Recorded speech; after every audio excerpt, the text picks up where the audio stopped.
எதை பற்றி பார்க்க போகிறோம்னா சீதாவோட கல்யாண வேலைகள் எல்லாம் தடபுடலாம் நடந்துட்டு இருக்கும்போது அங்கே ஐயரு வராரு. அப்போ முத்துவை பார்த்து, வா முத்து, இங்கே ஏதாவது சவாரிக்கு வந்தியா? இல்லை ஐயரே, என்னோட மச்சினிச்சிக்கு தான் கல்யாணம் அப்படின்னு சொல்கிறாரு. ஐயோ அப்படியா, இது நம்ம வீட்டு கல்யாணமானு ஐயரு கேட்குறாரு. ஆமாம் ஐயரே, இன்னும் அந்த பக்கம் வரதே இல்லை, அந்த கோயில் பக்கம். இல்லைப்பா, நான் வேறு கோயிலை என்ன மாற்றிட்டாங்க, அதனால தான் அப்படின்னு சொல்கிறாரு. இப்போ எனக்கு கல்யாண வேலை நிறைய இருக்குது, நான் போய் எல்லாமே பார்த்துக்கிறேன், நம்ம பாப்பா முத்து அப்படின்னு சொல்லிடுறாரு.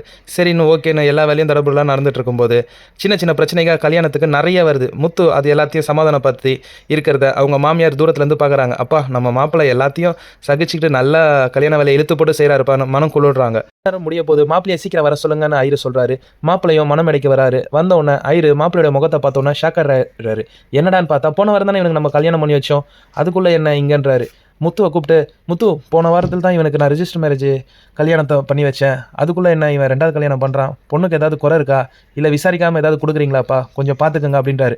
ஐயரு சொன்னதை கேட்டு முத்து ஷாக் ஆகிட்டேன். இல்லை ஐயரே, நீ வேறு யாருன்னா பார்த்துட்டு சொல்லுவேன், அந்த மாதிரி ஆளுலாம் இல்லை அப்படின்னு சொல்கிறாங்க. இல்லைப்பா, நீ நம்மளன்னா பாரு, நான் போன வாரம் ஒரு ஃபோட்டோ எடுத்து வச்சேன், அந்த ஃபோட்டோவை பாருன்னு காட்டுறாரு. அதில் பொண்ணோட முகம் தெரியல, இவர் மட்டும் மணமேடையில் மாலையோடு இருக்கிற ஃபோட்டோவை பார்த்துட்டு ஷாக் ஆகிடுறாரு. உடனே மணமேடைக்கு போய்ட்டு மாலையை பிடிச்சி இழுத்து வெளியில் தள்ளுறாரு. உடனே அங்கே கும்பல் சேருது.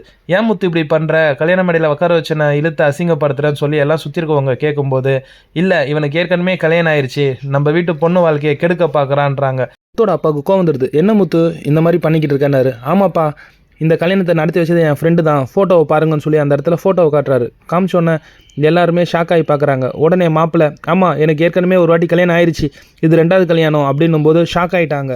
உடனே முதல் கல்யாணமும் எனக்கு சீதா கூட தான் நடந்தது, 2வது கல்யாணமும் எனக்கு சீதா கூட தான் நடக்குது அப்படின்னும் போது முத்து ஷாக் ஆகிடுறாரு.